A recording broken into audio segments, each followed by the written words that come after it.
Hi welcome back my YouTube channel. അപ്പോൾ ഇന്ന് ആഗോലി വറുത്തരച്ച കറിയാണ് കേട്ടോ, നാടൻ ആഗോലി വറുത്തരച്ച കറി. അപ്പോൾ അതിന് തേങ്ങ വറുക്കാൻ വേണ്ടിയിട്ട് നമ്മൾ ഒരു സ്പൂൺ വെളിച്ചെണ്ണയിലേക്ക് മൂന്ന് വെളുത്തുള്ളി, ഒരു 5 ചെറിയുള്ളി, കുറച്ച് കരിയേപ്പിൻ്റെ ഇട്ട് അതൊരു കളർ മാറി വരുമ്പം നമ്മളെന്താക്കും, തേങ്ങയിടും. തേങ്ങ ജസ്റ്റ് ഒന്ന് കളർ മാറി വരുമ്പം നമ്മൾ ഒരു സ്പൂൺ മഞ്ഞൾപ്പൊടി ഇട്ടിട്ട് നല്ലോണം വറുക്കും.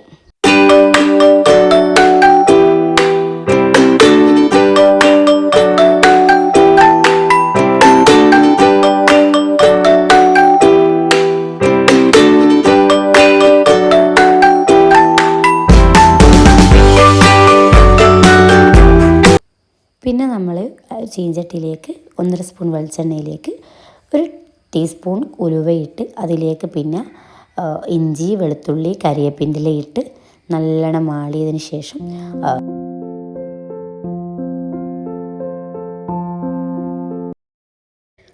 പിന്നെ നമ്മൾ ഒരു ഉള്ളി ചെറുങ്ങനെ മുറിച്ചിട്ടിട്ട് അതും അതിലേക്ക് ഇടുക. അതും നല്ലോണം ജസ്റ്റ് ഒന്ന് ആവശ്യത്തിന് ഉപ്പ് ഇട്ടിട്ട് മാളിക്കുക, നല്ലോണം മാളിക്കുക. അതിനുശേഷം പിന്നെ നമ്മൾ തക്കാളി, ഒരു 3 തക്കാളി, നമ്മൾ ഇതിൽ പുളി പാരൂല കേട്ടോ, അങ്ങനെ നമ്മൾ 3 തക്കാളി, അതുകൊണ്ടാണ് 3 തക്കാളി എടുത്തത്. 3 തക്കാളി നല്ലോണം വഴറ്റിയ ശേഷം 1 ടീസ്പൂൺ മഞ്ഞൾപ്പൊടി, പിന്നെ 2 ടീസ്പൂൺ മുളക് പൊടി, 2 ടീസ്പൂൺ മല്ലിപ്പൊടി, ഇതിട്ട് നല്ലോണം മിക്സാക്കിയതിന് ശേഷം അത് നല്ലോണം ഒന്ന് അതിൻ്റെ ഒരു മസാലയുടെ പച്ചച്ചുവയൊക്കെ മാറുന്നവരെ നല്ലോണം ഇളക്കിയതിന് ശേഷം നമ്മൾ 1.5 ഗ്ലാസ് വെള്ളം ഇതിലേക്ക് ചേർക്കും. ഓവറായിട്ട് വെള്ളം വേണ്ട, കാരണം നമ്മളോട് ഈ തേങ്ങ അരച്ച് വരുന്നല്ലോ. അപ്പോൾ 1.5 ഗ്ലാസ് വെള്ളം നമ്മൾ ഇതിലേക്ക് പാരും. എന്നിട്ട് അത് നല്ലോണം തിളയ്ക്കാൻ വേണ്ടി വെക്കും.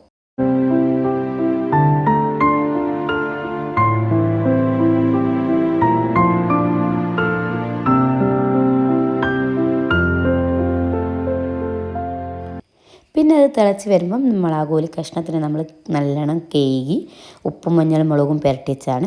അപ്പോൾ ഇത് നമ്മളെന്താക്കും, അതിലേക്ക് ഇടും. അങ്ങനെ മീനും നല്ലോണം വേകാൻ വേണ്ടിയിട്ട് നമ്മൾ ഉപ്പൊക്കെ നോക്കും കേട്ടോ, ആവശ്യത്തിന് ഉപ്പൊക്കെ പിന്നീട് വേണം ഇട്ടെടുക്കും.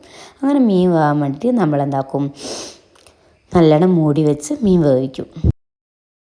അങ്ങനെ മീനൊന്ന് ഏകദേശം വെന്ത് കഴിഞ്ഞാൽ നമ്മൾ നേരത്തെ വറുത്ത് വരച്ച തേങ്ങ നമ്മൾ അരക്കും.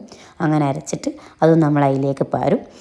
അപ്പം എന്നിട്ട് നമ്മളെന്താക്കും, ആവശ്യത്തിന് കുറച്ച് കരിയേപ്പിൻ്റെ ഇലയും വേണമെങ്കിൽ ഇട്ട് കൊടുക്കാം, മല്ലിച്ചപ്പ് ഇട്ട് കൊടുക്കാം. ഞാൻ ഇട്ട് കൊടുത്തിട്ടില്ല, എൻ്റെ ഇലയിട്ട്.